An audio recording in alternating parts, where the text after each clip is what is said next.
In today's video, we're going to expand the functionality of our NPC dialog system to allow for branching dialogue.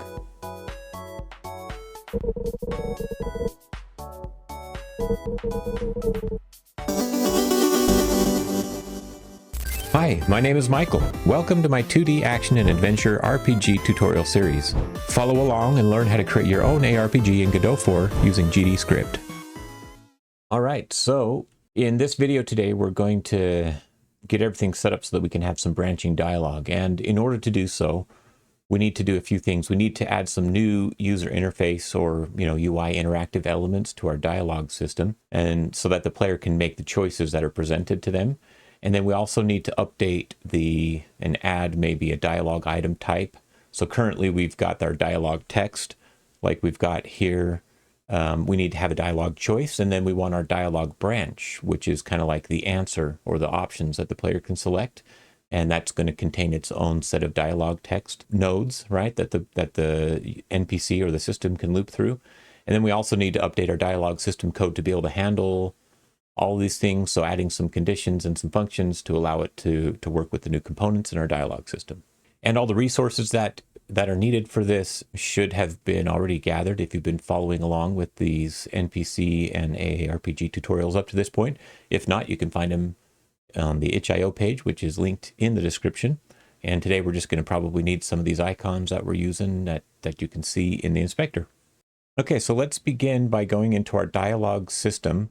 Now, if you recall, this is an autoload or a global scene that we've created. And so I've saved this in my GUI dialog system folder. So there's that scene there. And this scene currently has all the UI that we need to be able to display the person speaking, the speech bubble or text box area with their name. And what we're going to add to this today are some elements where we can display buttons that the user can select.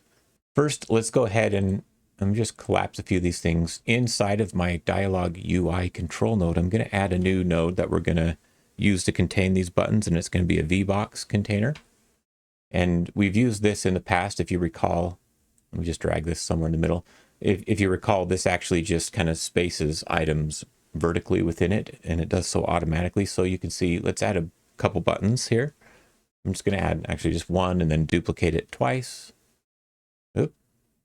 Hit save instead of duplicate. Okay, so duplicate it. So you can see how it automatically stacks them, right? And I'm going to resize this container to be wide because I want my text options to potentially be as wide as needed. And then let's go to the settings for our container here. And I want to set this alignment to center. You can choose, you could have it aligned from the bottom, the top, whichever works for you. If we have it aligned from the center, then you can see as we add or remove them, then they kind of center here. Conversely, it might be interesting to have it be from the bottom, whatever, or the top, obviously. This is just a decision you can make, but that's how that works. And I want to I actually want to take my anchor preset here I'm going to select my vbox container, and I want to kind of center it. That puts the origin point there close to the center, then I can just move it. And this can all be done, by eye. Just move it where you think it looks good. And let me just grab these buttons, and I just want to add some text. Obviously, we're not going to say choice one, but on all of them, but there you go. So we've kind of done that. And these buttons are going to be placeholder. We're going to have them removed kind of dynamically from code. But there we've got basically what we need, right? We've got a box with some buttons that we can present to the user. And we could stop here, but we'll take it one step further and we'll create a little custom theme for these. So in order to create that theme, this is something we haven't really done a whole lot. What in the past, so far with my tutorial series, we've been going into theme overrides and just making some adjustments to things. But you can actually define a theme, and this would be wise to do at the very beginning of building your UI if you've got a plan for it. But the benefit of making a theme is then you could just apply it. You could set it as a default so that all of your buttons and other UI controls inherit this theme. You can also make variations so that you apply different themes to different types of UIs. Like maybe you've got an inventory UI theme, which is different from like your system start screen or main menu theme. And that's kind of what we're going to do here. So we're going to create a very small and limited theme, at least in its scope, just so that we can get familiar with the concept. And then in the future, you're welcome to take this and develop your own UI themes with it. In fact, I would highly recommend it because it's one of Godot's many awesome features that I think is overlooked and maybe underutilized a lot of times. So to begin, I'm going to select the vbox container and I'm going to go to theme, and here where it says theme, I'm just going to go click on that and say new theme. And then right away, I'm going to go ahead and just click this drop down arrow, and I'm going to save the theme, click save as, and go to my GUI Dialog System folder, and I'll just save the theme in here. And I'm going to call this something like Dialog Choice theme. Okay. And you'll notice this is a T-res. So this is a Godot resource, which is kind of cool. So I'm going to go ahead and save that. Now you can see that this Dialog Choice theme is here. And something that's going to be really neat is there is inheritance that kind of happens to the parent. So if I select a button and go to theme, you see it says empty, but as we work on this, it's going to inherit the theme that we apply to the vbox container as a parent. So you don't have to go and assign the theme to every node underneath it, and it's going to work. So also you probably had noticed already that when we added this theme, it activated this little theme panel down here in the bottom, and it's got a preview of the various controls that are contained in most themes, and it's kind of semi-interactive. You can click on it and, do stuff so that you can see how the theme is working. And what we need to do to be able to provide our custom themed elements to this is we need to come in here and add some overrides. So first, right here in the top right corner, there's type. And right now it says none because we haven't added any. So I'm going to click add, and I'm going to start with just the vbox container. I'm going to select that and say add type. And now that appears in our dropdown, and it was selected as soon as we added it. But I can go in here. There's not a lot that can be done with the vbox container. You see these little subtabs. They show all the overrideable elements. And there's really only one that we're going to use in here. And it's this separation. So I'm going to click the plus icon next to that and type in a value. 6. You notice as I change that, it's changing in the editor as well because I've got this theme applied to that. And so this separation is just that margin or padding between the elements within the vbox container. And so you can pick a value that you like, and I'll leave mine at 5. Go ahead and save that. Click save on the text or on the resource here. And then really what we want to do is style our buttons a little bit. And I think you could take this and really do a lot with it, but we're going to do a basic style. So let's click add again for adding a new type, and we'll select button, click add type, and now we've got a button. And you'll notice that the button has a lot more options that can be overridden. Okay, so we're going to have a little bit more to do with this. Now the first thing I'm going to do is under this first tab, the color, this is going to be our font and other colors like the icon in the button. We're not going to use an icon here. You could if you wanted to. But let's go ahead and set these up. I want the font color. Let's see. Yeah, just this regular font color. I'm going to click the plus, which means I want to override it. And then I'm actually going to click that, click the eyedropper, and I want this beige color from my text box. And that wasn't super noticeable maybe, but it did update that. And then for a few other things, we want to update this as well. I think the disabled button color over here, I think that's fine being gray. I think actually the rest of these are good with white. Maybe that's the only color I'll overwrite for right now. I'm going to go over here. I want to go to this one right here, this little rainbowy color thing. This is where we have the different styles. So the thing about a button is it gets a different style for each state, right? And so we've got a style box for disabled, focus, hover, all these different states that the button can be in. And our game is only going to utilize maybe a certain fixed set of these. So let's start with this one down here called normal. This is the normal state of our button. So we'll hit the plus to override this item. And then in here we can pick. Now you could do any kind of button style that you want, but for the sake of my tutorial, I'm going to do a more basic one. And I'm going to use this style box flat. Okay, and you can see it updated. Everything's gray. Now, if we select this style box flat, you can see that it populates some interface here in the inspector. And so we can pick our color for the background. I'm going to pick black, and I'm going to set the alpha to 0.45. Okay. I'm going to come down to corner radius, and I want to give it a corner radius. So I'll put 3 on each corner. So it's just a small little radius like that. It's got anti-aliasing, which makes it look kind of fuzzy. And I mean, it doesn't necessarily make it look fuzzy, right? It's making it look fuzzy right now. For a pixel game, that's not really useful. I'm going to turn anti-aliasing off because we just need the hard edges anyways. That'll match our pixel art. And I think the last thing that I want to maybe do is just look at the margins. You can see that the text is sitting kind of awkwardly in here. That's one downside to this font that we're using, is it does, for whatever reason, have like a little bit extra space below it. But we can kind of correct for that in each of our UI elements. So here we'll just go to the, I think it's the expand margins that we want. Let's put some extra margin on the top. There we go, 3. And I'm going to put on the left and right, I'm going to put some as well. And you can see that kind of expanded the button. If I come to these buttons and select them, go to text behavior, I'm going to put the alignment to the left. Okay. There we go. So, okay, we've got, and I just went back to the vbox container, and that theme, right, is popped right back up so I can continue editing it. But essentially what we've got here with these buttons is kind of what I want. I mean, I want the text to be aligned from the left, and I think that looks good. Let's see, let's go back to my style box flat for the normal. Okay. Oh, you know what? I put that on expand margins, which makes the button pop out. And I think that's cool that we did that, but that's not actually what I want. I think we want content margins. So let's go reset the expand margins so they're back to 0. Okay, let's put the left margin to 5. There we go. Put the right to 5, and I'm going to put the top. I'm just going to bump it up till it looks good. 3 looks pretty good. Okay, so our text looks kind of like it's center aligned, and there's a little bit of space around it. There we go.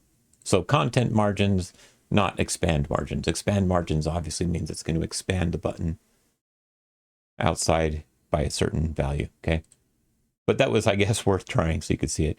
You could add a shadow or other things if you want to. I'm going to leave this just like this for now. So let me hit save here. And what we need to do is right now we have this style applied to our button, but we don't have it for the other states. And you can see when I hover this one here in the preview, it kind of looks funky. So let's do this. Let's go to normal, click the little down arrow, and we'll click copy. And then what we can do is we can come over here to like hover, and I'm gonna hit plus and hit paste. And let's see, let's go ahead and actually select the hovered one, and I'm going to adjust this. I want this to be darker when it's hovered. So I'm going to just put the value to like 0.7 on the alpha value of that background color. Now I can take this hover one and copy it, and I want focused to look the same. Those two states they're maybe not identical, but they're so similar that I don't care that they look different. So I'm just going to paste that in there. Okay. And then I guess lastly, we want to go to our pressed state. We do want that one. So this is while it's being clicked or pressed. So let's override this, and we'll paste that there. But I'm going to actually click on that style and come to the background color, and I'm going to increase the opacity to be even more opaque. So 0.8 I think is good. One more, the disabled button. I don't know that we will disable buttons, but just in case, let's go ahead and paste that here. And I'll just take this color and we'll drop the opacity to like 0.2. Okay, there we go. Now we've got buttons, and you can see when I hover and click this button here in the UI, it looks a lot better, okay? And some of these other styles we don't need. Disabled, mirrored, hover pressed. You know, these are just different states that aren't necessary, and that's kind of indicated by the fact that they're empty by default, but they are useful if you want to do certain things, you know, and you might need those different states for the buttons. But for our purposes, we don't, and I think everything looks pretty good. So I'm just going to zoom out, kind of look at this here. So there we go. We've created our first theme. And I just want to point out, we saved that theme right here in our dialog system, you know, GUI dialog system folder. There's our dialog choice theme. And you could come here at any time and double click it to edit it. And then if you ever created another UI that you wanted the same buttons, you could just come to the theme and just apply it, whether you drag and drop it from the file system or just load it straight from here, right? So there we go. Quick little introduction to themes. Okay, so now that we've got this UI kind of set up, let's go ahead and start doing some of the work that we need to build these new node types. So just as a refresher though, we've got our dialog interaction node, we've got a dialog text node, and in fact, let's open the folder where these live. Dialog scripts. We did create a dialog choice class, right, that we can use as a node.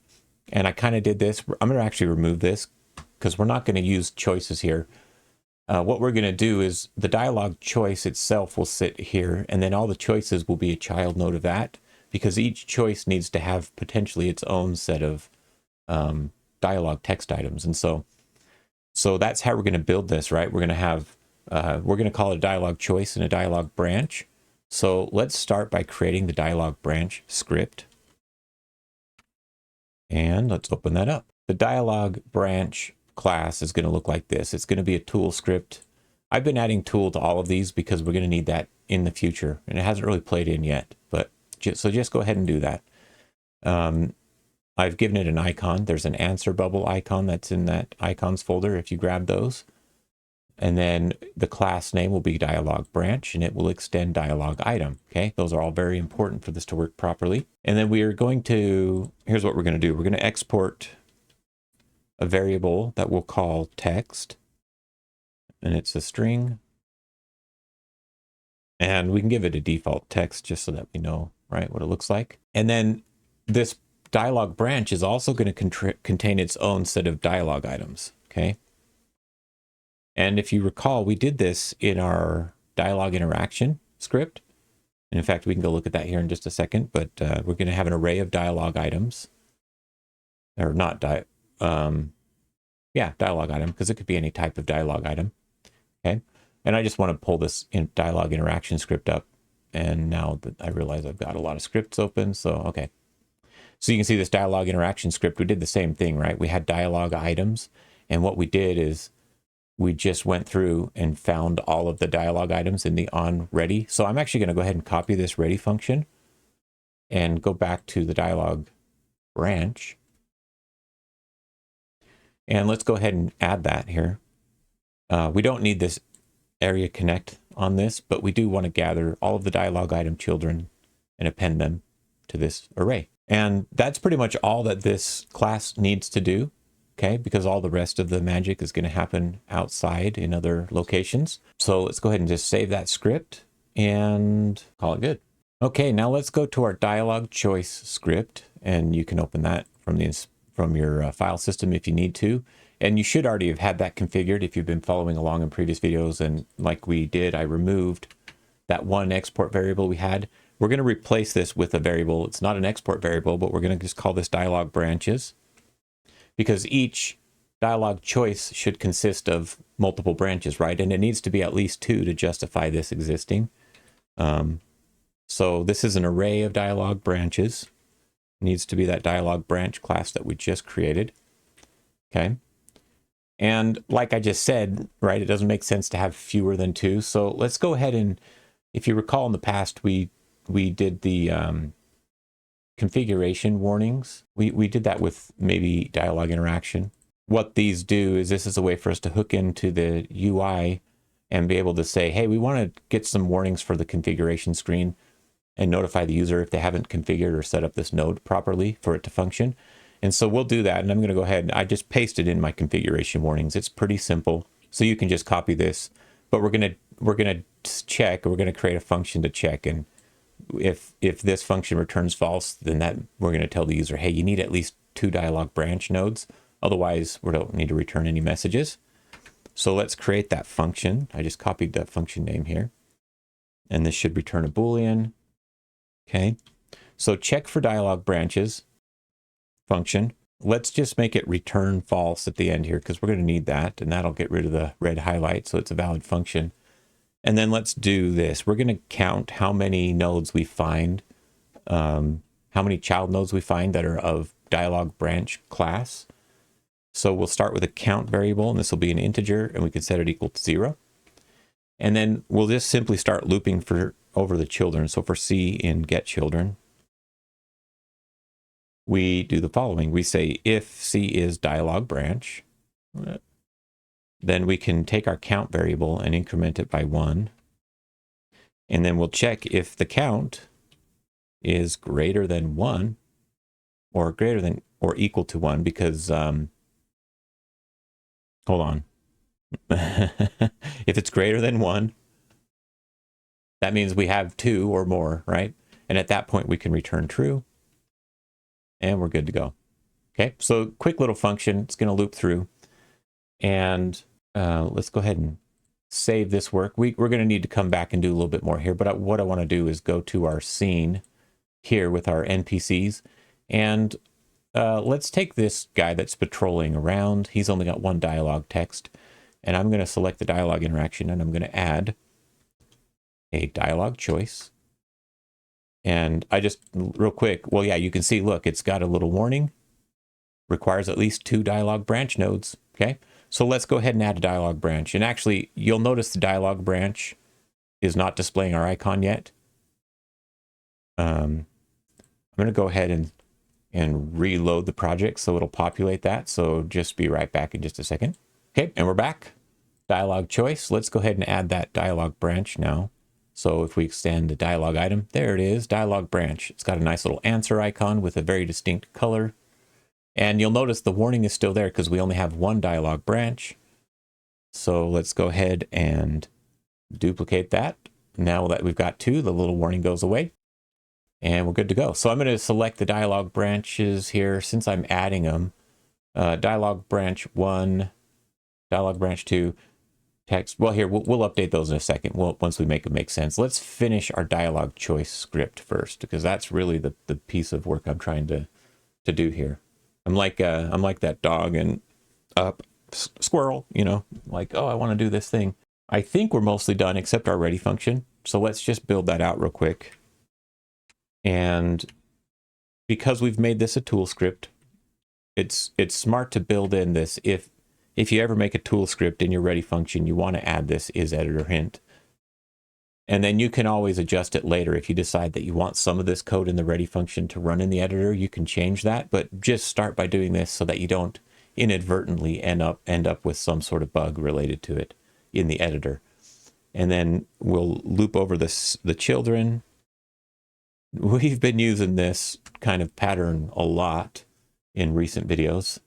So you guys are probably pretty familiar with it if you're following along. So if C is dialogue branch, then we'll just append it to our dialogue branches array, append C. Okay, there we go. And that's going to be all we need to go through and gather all of our children.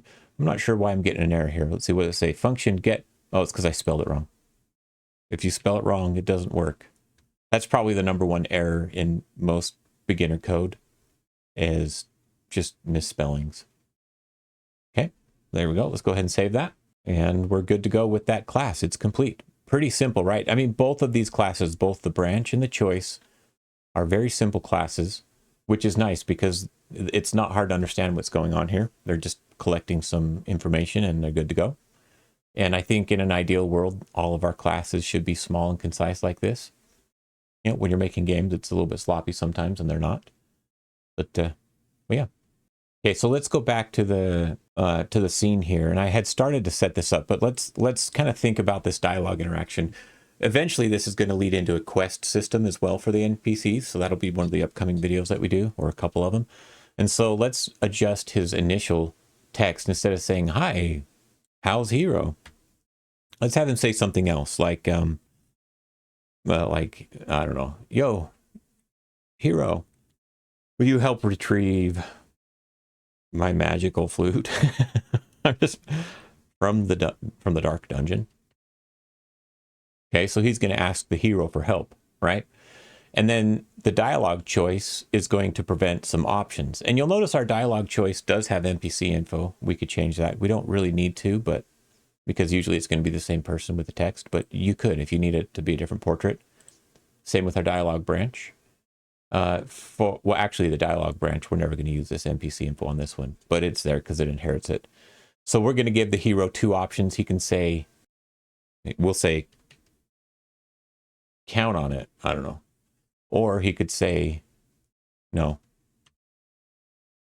And what needs to happen after each of these is we want the NPC to respond to wrap up the dialogue. Okay. And that's what the point of the branch, right? And you can see how this is going. These are nested, and the way we'll build it, you could even nest another dialogue choice underneath a branch, and this could keep going. Okay. The one thing that we're not doing today is we're not making a way for a dialogue branch to maybe wrap back to the choice. Shouldn't be too hard to do that. If that's something you guys want to see, let me know in the comments, and I'll consider adding that. Otherwise, I don't know if I'm belaboring this NPC thing, but I'm hoping it's useful to everybody. So let's add a dialogue text. So this first branch is the count on it branch. So dialogue text should be something like, "Thank you, dear hero." Oh my gosh. You are, see, it's not just code. I can't type in general, guys. "You are a true specimen." I don't know if people would ever say anything like that. And then I'm actually going to, let's add a second one, dialogue text 2. He'll say, "Oh, and be careful of the evil wizard who lurks in the dungeon." Okay. As a side note, future tutorial, another thing we're going to be doing is making it so that we can see and preview these dialogue things as we're editing them in the editor, because I think that's really important.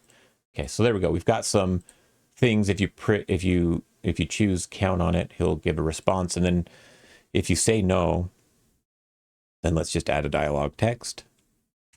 And this dialogue text will be something like, "Geez, some lousy hero you are." Okay, go ahead and save that. So we've got our little dialogue text followed by a choice with 2 options. And each option has its own little series of text that it will do. And then at the end of either of these things, the dialogue will just complete. It'll wrap up. And that's probably sufficient for most games. I mean, if you want a really complex NPC dialogue system, like I say, we could extend this to do things like looping back and things like that. And it wouldn't be too terribly difficult. But you know, just something that I don't know if I want to over-engineer it right now, and let you guys kind of explore this on your own. And many of you are going to do that. I've been seeing some people posting in my Discord channel and in the comments of things that they're trying, and that's awesome. That's the best way to learn. Okay, let's go ahead and run the project. It's not going to work, but I just want to demonstrate that it doesn't work so we can see the progress. So right now, if I come and talk to this guy, we've got a few things going on here. He gave his first bit of dialogue. "Yo, hero, will you help retrieve my magical flute from the dark dungeon?" And we've got our choices, and we can't really select them or anything yet. And obviously, we don't want the choices to appear maybe until you hit next. And not only that, but when I hit next, we ran into a bug, right? Because we're trying to set dialogue data on something, a name label, but it's not getting it because I don't know what we're passing in. Okay, so we've got some work to do. And really the point of this is to demonstrate that what we're going to do. So what we need to do now is we need to adjust our dialogue system code to handle all of these things, to hide and show the options appropriately. We need to make it so that it can handle our new dialogue choice code and dialogue branches. And yeah, I guess that's it in a nutshell, right? So let's go ahead and hop in. So go ahead and open your dialogue system again, or open that dialogue system script. Okay, so we're going to be working in this dialogue system node, which is the script that's attached to our dialogue system. And to begin, let's go ahead in our variables. I want to add another variable, and this variable is going to be called waiting for choice, because this is a new state that the system can be in. So we'll just make this a Boolean. This is not the ideal way to do states with just some Booleans, but you know, until this gets really complicated, I don't think it's worth changing it. You know, just a couple Booleans is not a big deal. But obviously, if you end up with like a dozen states and you've got a dozen Booleans and they could all be true or false, then it could get complicated, right? That's why it's something like a state machine type pattern would help. But for this is good enough. Or you could do like a simple enum or string. But okay, we've got our waiting for choice Boolean. We want to go down to our onReady. Or actually not our ready, but here with the onReady variables, we need to get this vbox container. I'm going to just drag that in, and I want to change the name. This is going to be our choice options. Okay. So we need a reference to that because we're going to need to be able to access it and adjust it and change it. Then let's scroll down to our unhandled input. So this is where we handle, as the little comment notes, where we handle our key presses, and we're just checking a few things. And obviously, if the text is in progress, we're skipping ahead. And if not, then we're starting or ending the dialogue based on if we're at the end. All that code is pretty good. But what we want to do is, after this if text is in progress check, let's add an elif. So there's another condition that we want to check for. And that's this new waiting for choice. So if waiting for choice equals true, then we're going to return. We're going to ignore the key presses if it's waiting for a choice. And instead, we're going to let the buttons handle what happens next, okay, at this point. So this way, the player will no longer be able to advance. In fact, if we run the game, let's go ahead. Oh no, it's not going to work because we haven't set waiting for choice to true yet. We'll do that. We'll demo that in just a second. Now, one thing that we do is our hide dialog. When we hide our dialog, we want to add something in here because just going back to our scene, these choices, this container, we want to hide that too when we hide the dialog by default so that whenever we show it again, it's not visible.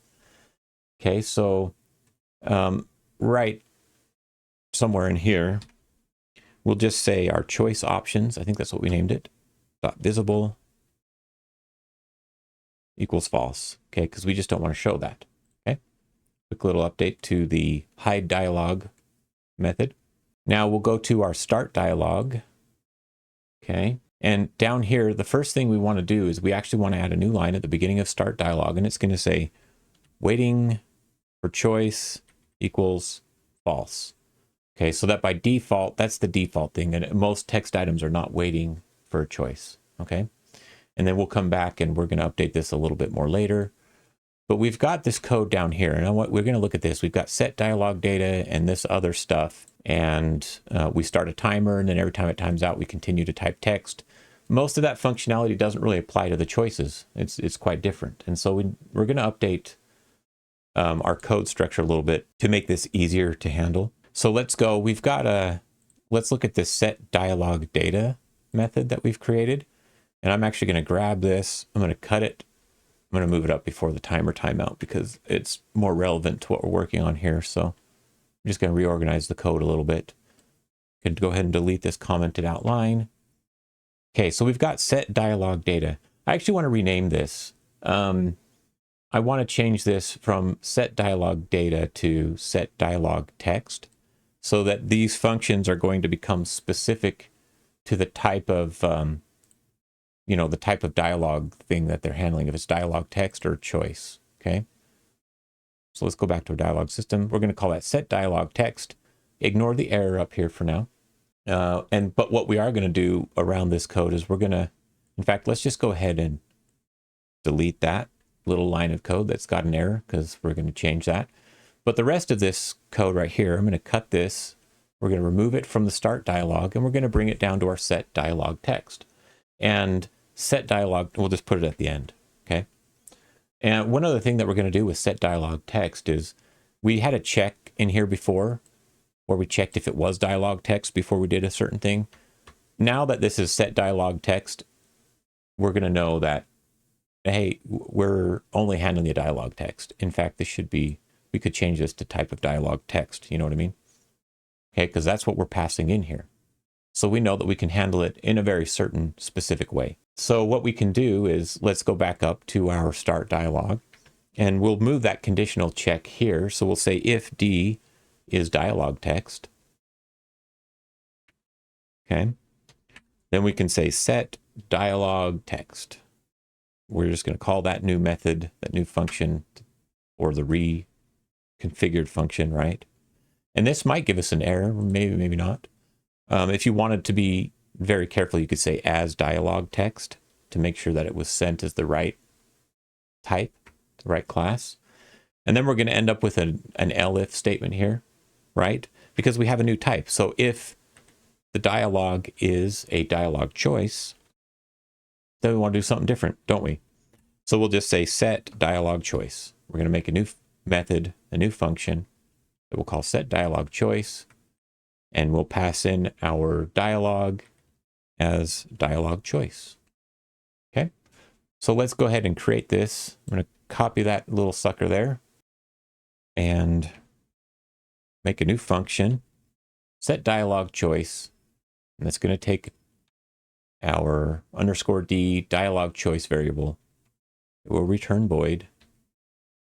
And there we go. So just a little comment, right? What we're doing here is we're setting the dialog choice UI based on parameters.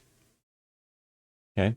And then let's change the comment on our set dialog text up here, because now we're setting dialog and NPC variables based on dialog item parameters once set start text typing timer. Okay. So what do we need to do if it's a dialog choice? And I think that this is a little bit more complicated than dialog text, but it's not terribly so. So let's come in here, and what we're going to do is we're going to start by making our choice options visible. So choice options.visible equals true. Then we're going to go for, let's see, waiting for choice. We've got this waiting for choice variable. Now we can set that to true, right? Because now we know we're in a state where we're waiting for the player to make a selection. And then what we want to do as well is we've got, if we look at our dialog system, we've got these choices and these buttons, and we're going to remove them. Not only because we don't want these placeholder ones, but we also don't want whatever buttons may have been there from a previous dialog choice that was loaded. Okay, so we'll go for C and get children. And then we're going to queue free each of these. Okay, so just looping through all the children and getting rid of them. And then the next thing we need to do is we need to go through, let's just refer to this. We've got these dialog branches. So our dialog choice, right? It's going to have dialog branches. We got to loop through this array, and we need to create new buttons. Okay, so let's start there. So let's do it this way. For I in dialog branches, or yeah, we do want dialog branches, but that's part of our dialog choice that we're passing in. So for I in dialog branches dot size, we'll do the following. Okay, so we're going to loop through using an index, an integer. It's going to start at 0. We're going to say, we're going to make a new choice, and this is a button, equals new button. Okay, or not new button, button dot new. Okay, so that's going to create a new instance of a button UI node, and then we can configure this button. So this button is called new choice. We can say the text is equal to _d dot text, or d dot dialog branches at the index, whatever index we're at, dot text. Okay, because if you remember, we've got a text value on each branch. And then we want to do this. We want to say new choice dot pressed. This is a signal on a button dot connect. And we're going to connect a function here. And we need to add this now, otherwise we're going to have an error. So let's add the dialog choice. Okay, selected. And let's create that function right down here. Okay, dialog choice selected. Okay, and then the last thing we need to do is we've created a button. We've updated the text label in the button, and we've connected to the press signal of the button. We also need to add it. We need to add the button as a child of the choice options node. So choice options dot add child, and then we'll just say new choice, and voila. This is far enough along, even though it's not complete, like our dialog selected isn't happening. Let's go ahead and run it. See if I've got any errors. And I know there's going to be at least one little issue with this, but okay, cool. So far, no dialog choices. So let's see if I hit a button. Oh no, did not do anything.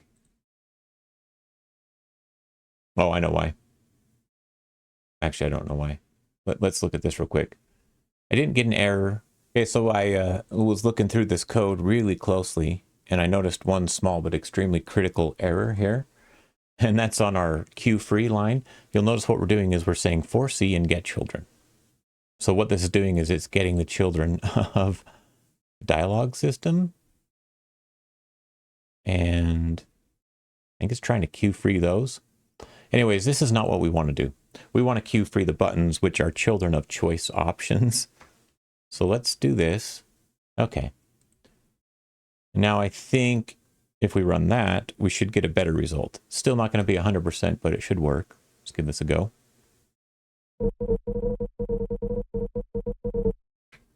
There we go. Cool. Count on it. No. But I'm hitting the arrow keys and it's not selecting anything. And even clicking is not working. Okay, but we've made it to the point where now we're presenting the choices to the player. So let's fix that. There's a couple things going on here. One thing that we had to do is we want to grab the focus of one of those inputs. That's going to select, we'll have it just select the first button. And we can do that by saying choice options. Oh man. Whew. Choice options dot get child. And then we'll get if this lets you pass in an index, we'll just pass in 0, the first child. And because we know in our code we're only adding buttons, we know it's a button. And there is a method on buttons and other UI elements called grab focus. We can just call that, and that will select this. But this won't work unless we do one other thing, and that's that we need to await. We just need to wait one tick because these buttons aren't fully initialized. There might be another way to resolve this without having to call an await. I don't know if anybody knows. Go ahead and put that in the comments. But if we just simply await the process frame and then grab the focus, then it should work just fine. So let's run this.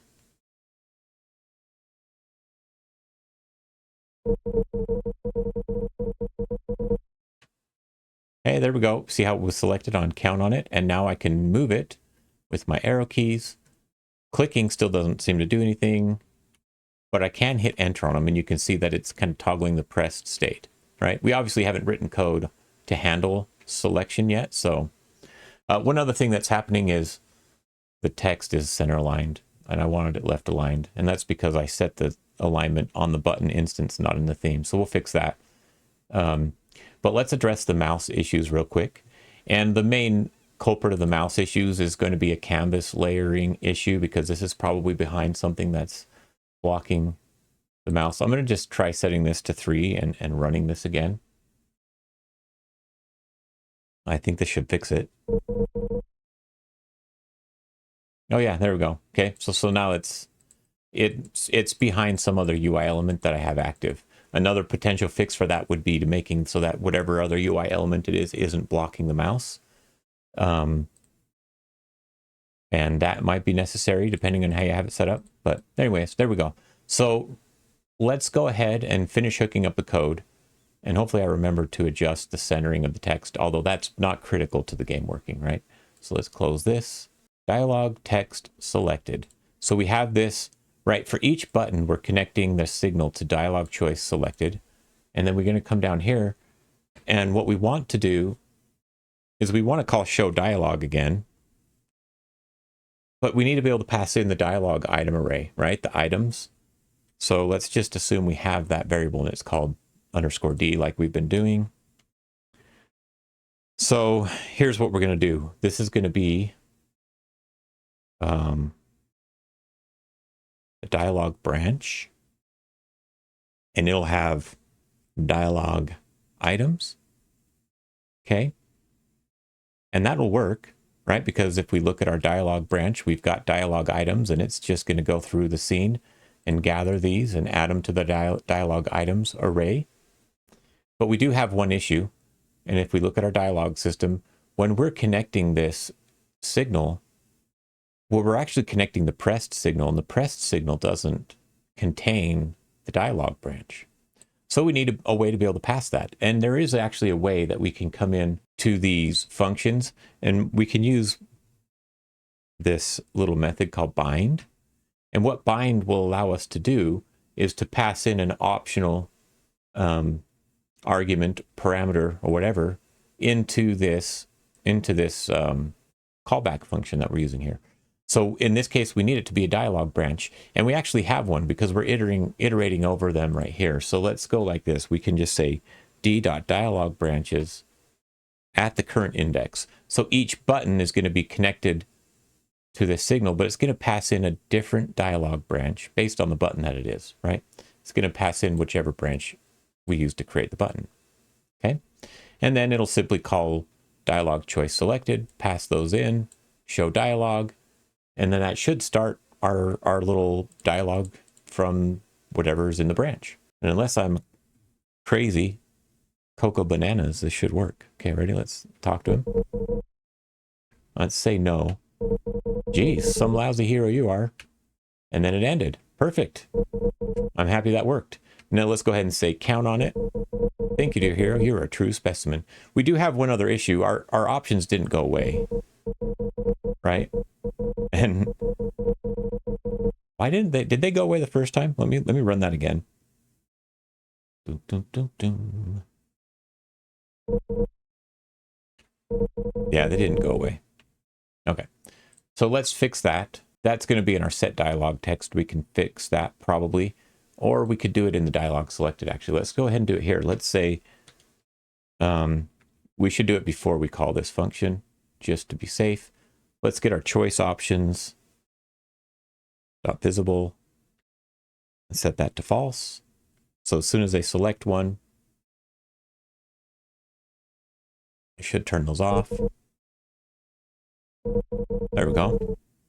Hopefully that fixed the positive where we got multiple. Thank you, dear hero. You are a true specimen. Oh, and be careful of the evil wizard who lurks in the dungeon. Okay, I just want to try the no again. Okay, yeah, so that's all working. I mean, that's working all the way through, right? I mean, we've got a complete cycle. We've got the option to pick and choose, and let's just click on it with the mouse. That works as well. So if you're one of those weird mousy keyboard type people, then you can do that and be weird. And there we go. I just saw this print. I'm going to remove that because that drives me nuts.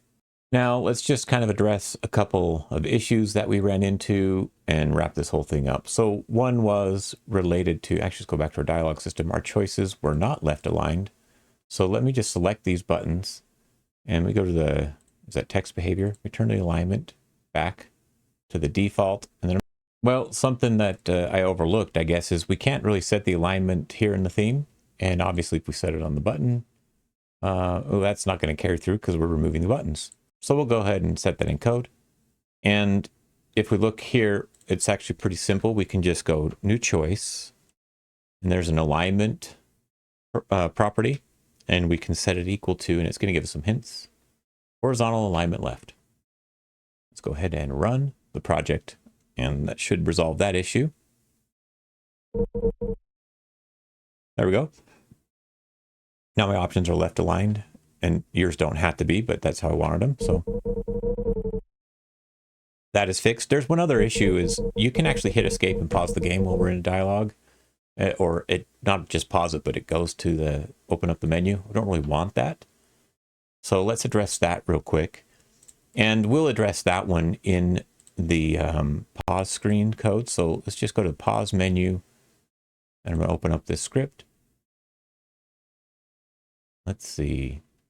No, unhandled input. We'll probably handle it right up here. And we'll simply do this. Obviously, the only place we show the pause menu is right here. We can just add another check. So we'll just access our dialog system since it's a global variable here, global scene.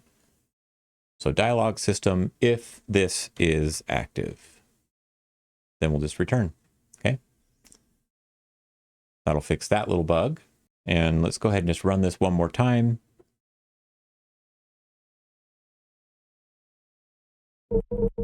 I'm hitting escape. It's not going, it's not pulling up the UI. So there we go. It's working. So now that we have our branching dialog system, we're almost ready to move on to a quest system. In our next video, however, we're going to explore how to upgrade this dialog system and make it so that we can have live previews of the text and choices while we're working in the editor. And so thanks for following along. Please comment below if you have questions and give the video a like if you found it helpful. Subscribe if you want to see what's coming next and help my channel grow. And as always, thank you for watching and we'll see you next time.